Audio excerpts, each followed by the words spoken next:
rookies are to the glory days at the stick. From who's got it better than us to brick by brick. It's always the 49ers way, from off-season to game day. Yeah, we talk back. It's the 49ers Cutback.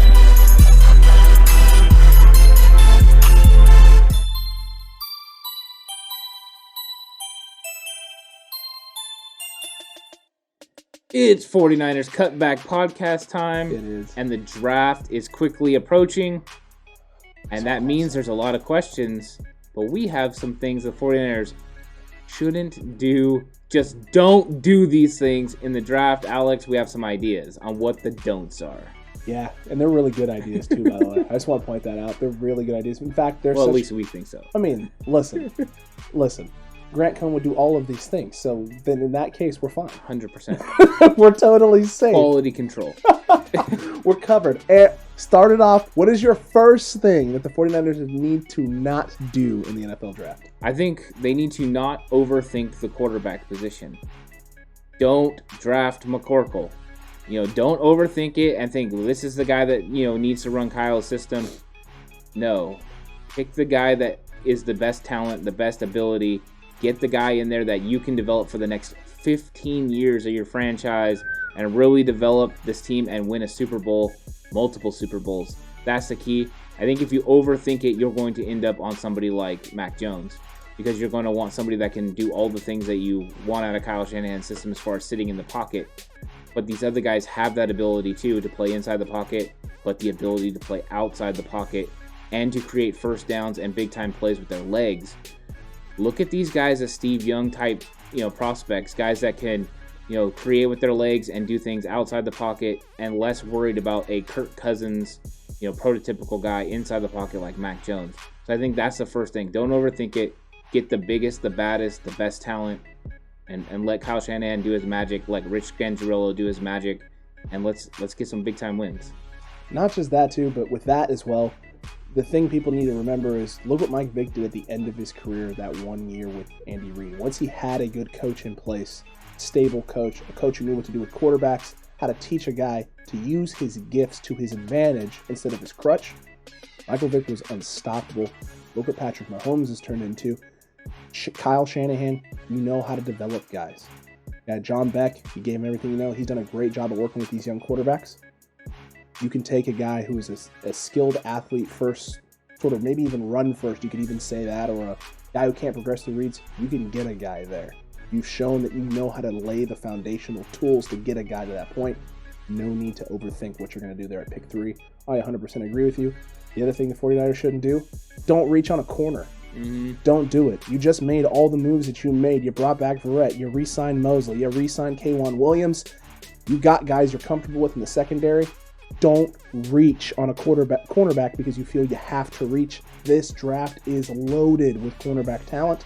You could trade back to get some guys. You can trade up to get some guys. That's fine. But whatever you do, if you're sitting there at pick 43 and you want a corner, you're not going to get one there that's worth the value. Trade back if you really want one that bad, or come up a few spots and get a guy like Elijah Molden or Asante Samuel that you love. That's fine. But don't sit pat and take a guy that can go in round 3 that you could get.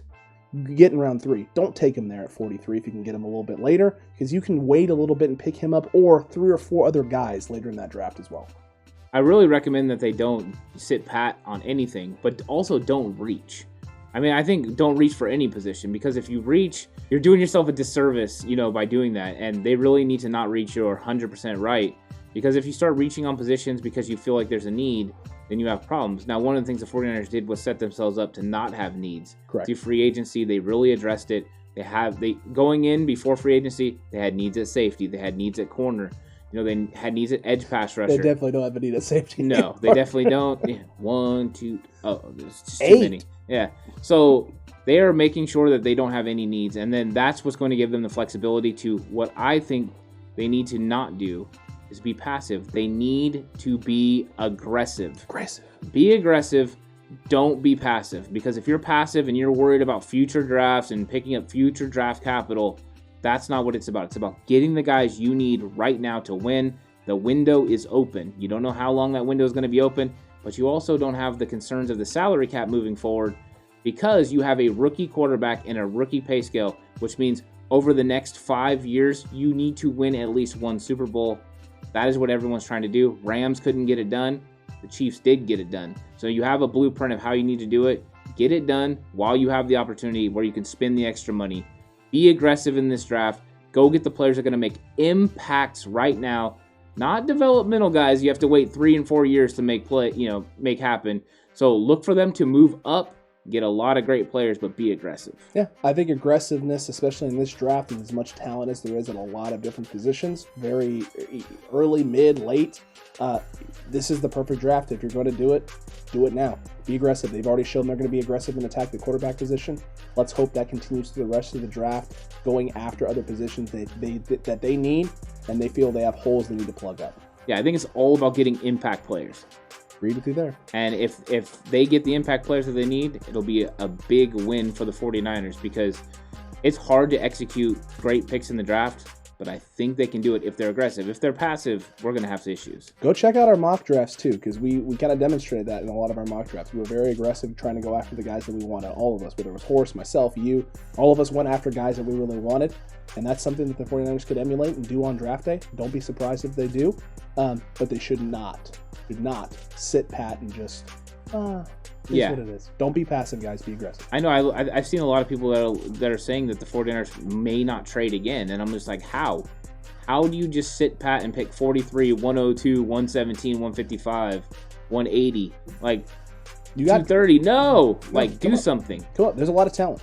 Yeah. There's a lot of talent. Go get some of that talent. There is. I'm with that 100%. Get as many top 100 players as you can get. Treat yourself, San Francisco. Treat yourself. My next one, big one for me. Do not, under any circumstance, take a wide receiver before round 4. Don't do it. And some of you are going to be sitting there going, what? Chat right now? This guy's crazy. Look at him over there schnozzing it up and the nose is growing because he's lying, right? No, don't do it. You hit the last 2 years on wide receivers. And they were guys, Brandon Ayuk especially, when he got taken last year in the first round, everyone was like, who? They came up for who?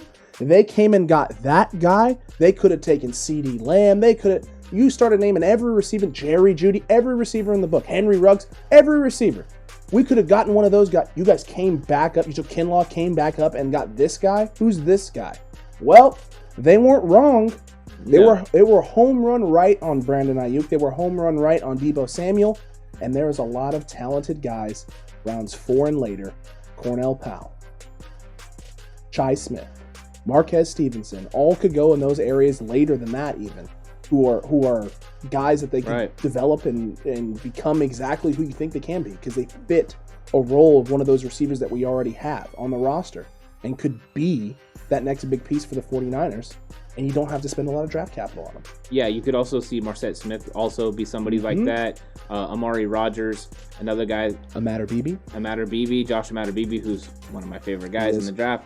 Yeah, you're right. I think that there's a lot of talent on the back end of this.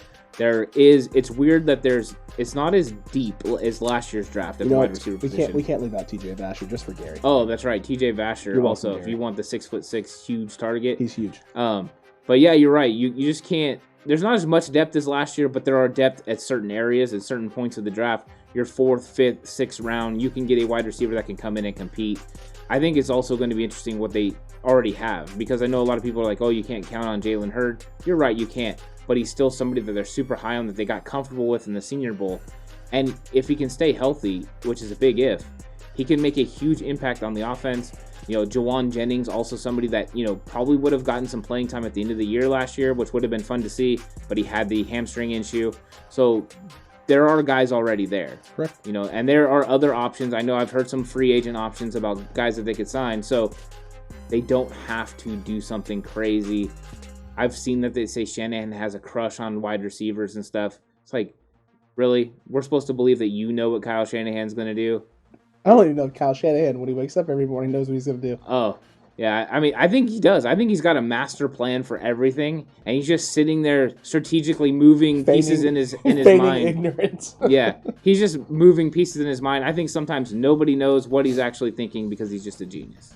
John. Yeah, it's Kyle. Hey, listen, can we just leak some stuff about running back today? Yeah. Yeah, it doesn't matter. Najee's fine. Okay, bye. Yeah. Hang up the phone. Lynch picks up the phone, calls Najee. Hey, let everyone know we've been talking for like a couple months. I appreciate it, bro. Thanks. I mean, you never know. This front office doesn't have leaks. This front office is, moving and operating in the shadows, and we've been all over Secret Shanahan since preseason of last year. Secret Shanahan is real. It's a thing. He is doing it. He is moving in silence in the shadows behind everyone's back, pulling strings that we're not even thinking about. I mean, none of us thought they were going to bring back the free agents they brought. They got all of them back anyway. Yep. And I think that right now they're going to have a great plan for this draft. Mm-hmm. I think, Sean McVay came out and said the 49ers have a plan for this draft, and he knows Kyle Shanahan. Shanahan had said he's been thinking about this since January. You know what that is? Scary for everyone else. While everyone else is worried about playoffs and all that, he's like, playoffs? I'm preparing to just take over. You kidding me? I'm just trying to get a good draft. Yeah. Playoffs. He's got a plan. That's why they targeted a quarterback, and they've made everything that they need to do. So they're going to have a plan, and they're not going to do these don'ts. Yeah, I have so much faith in them. They're going to take care of business. No don'ts, all do's. All do's. You heard it here first. All do's, no don'ts. We have a plan too. It's called getting to 750 before draft day. We are so close, climbing ever closer with every video. We appreciate all your support. If you haven't already, make sure you hit that like button, hit that subscribe button while you're down there as well, and that notification bell. That way you're notified when we go live on draft day. Yep. Make sure you're here for the conversation, and make sure you're here on draft day. It's going to be so much fun. Live reaction. It's either going to be over the top elation, excitement, or it's going to be somebody's going to throw something and hit somebody in the face. Who knows what's going to happen? Somebody could be losing clothes. All we do know is that this is going to be one heck of a time, and I want to get the full conversation with people right away. I want that instant reaction, not just from us, but from them. It's going to be so exciting to watch, because the draft is the start of the belief that, you know what, this is our freaking year. This is our time. We're going to do it this year. It's happening, right? That's how it's feeling. That's what it's trending towards. I'm super excited for it. While you're down there also doing all that subscribing, make sure you comment too and let us know about these don'ts. Are there any don'ts that we didn't bring up that we should have? Did we leave some don'ts off the list? Let us know about it down there. Let us know what you thought about our don'ts as well. And we'll see you on draft day. But until then, you stay safe, 49ers fans. Remember, the right way is always the 49ers way. Like most of the time. Yeah, pretty much. Almost. Always. Always. Always.